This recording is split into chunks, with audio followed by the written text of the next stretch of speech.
Every year on the 31st of December, the whole world counts down together for the new year. And whether you're looking at the countdown on your live broadcast, a TV, or a phone, the countdown ends and the new year begins at 12 a.m.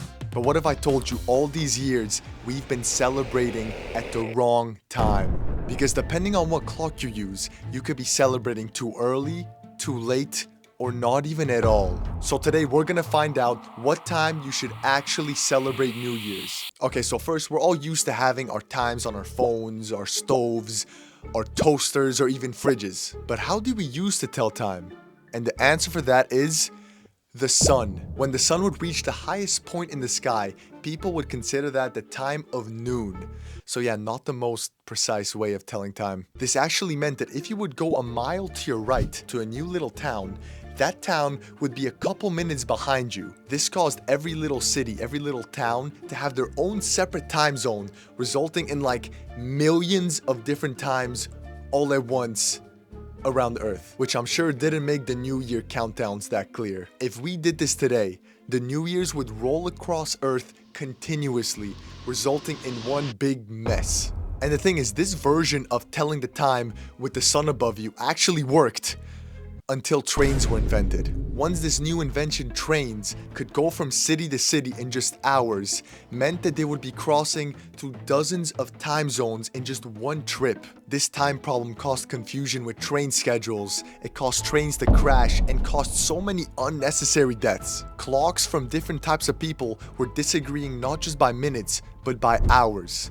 It was bad. So in the 1800s, a man called Sir Sandford Fleming proposed that everyone should agree on time. This led to the creation of time zones, 24 of them.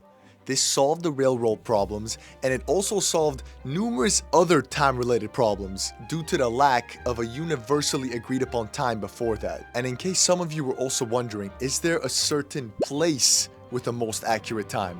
And to that, the answer is no. As you might already know, a new year happens once for every time zone, so about 24 times. These main time zones go up from an hour the farther you go, but there's a lot of extra unique ones. They go up by 30 minutes, which makes stuff way more confusing. There's a place where people celebrate New Year's on one side, yahoo, then they drive 30 minutes to the right, and then they celebrate it again. So yeah, there isn't a place that gives more accuracy depending on where you are for New Year's. But can we use a certain place for an accurate calculation for a question? And by place, I mean, can we use the Earth to get the true New Year? Like, you might ask yourself, why don't we use the Earth's rotation to get a clear scientific answer for this? Bad idea. Because the Earth does not rotate consistently at all. The speed changes constantly due to the tides, the moon, earthquakes, and so much more. Some days are longer, some days are shorter. So this exact moment of midnight we're looking for,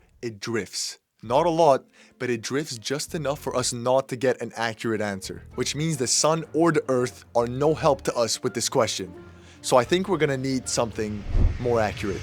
And that's atomic time, which come from atomic clocks, crazy looking machines that measure time not by looking at the sun, but by using atoms, mainly called the cesium-133, which vibrates at an insanely fast speed. 1 second is defined as 9,192,631,770 oscillations of a cesium atom. And what does that mean? I have no idea. I have no clue.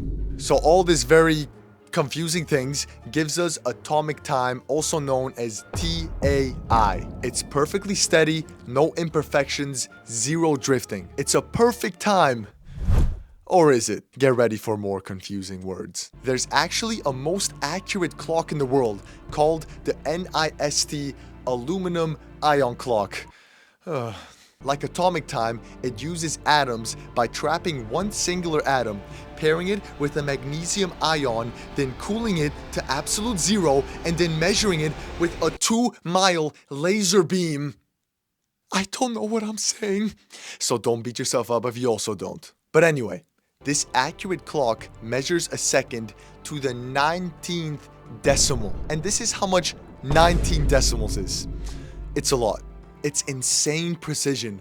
But because of this insane precision, it proves there's never an actual time the new year starts. If a second can get up to 19 decimals, that means it can go higher. It can go more and more and more. This means every TV, phone, microwave, robot, or even Adventure Time clock might show the same time, but they all disagree by billionths of a second. They might all seem perfectly aligned, but the more precise you zoom in, 19 decimals, the more they are bound to be different. Time doesn't just click, it blurs. It's endless. There will always be another decimal, another fraction, another disagreement. Time isn't something you just pin down. It's something we all just agree to ignore.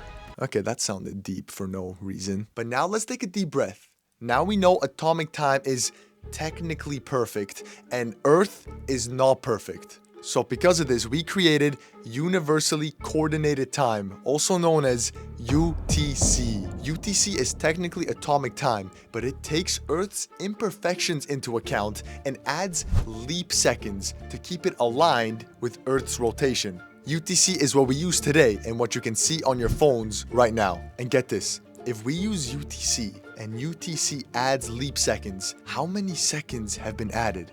How far away are we from the actual perfect atomic time? If we use the original atomic time with no corrections, no adjustments, no leap seconds, we kick UTC out the window. We would have to celebrate New Year's early. And by early, I don't mean like 6 a.m. or like 10 hours early.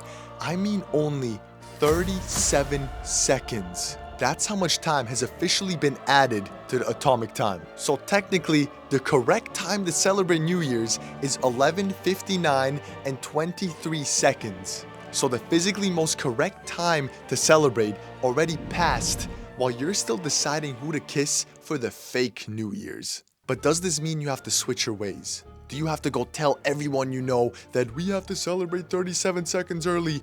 You will sound crazy. But no, it doesn't. If you want, you can celebrate to any time we talked about today. You can use solar time, time zones, looking at the sun. You can celebrate it twice. You can use atomic time, UTC, or even a watch your grandpa gave you that's 5 hours behind. This is because there's no exact moment where the universe decides it's New Year's. A new year never actually begins. We as humans just all agreed that it does.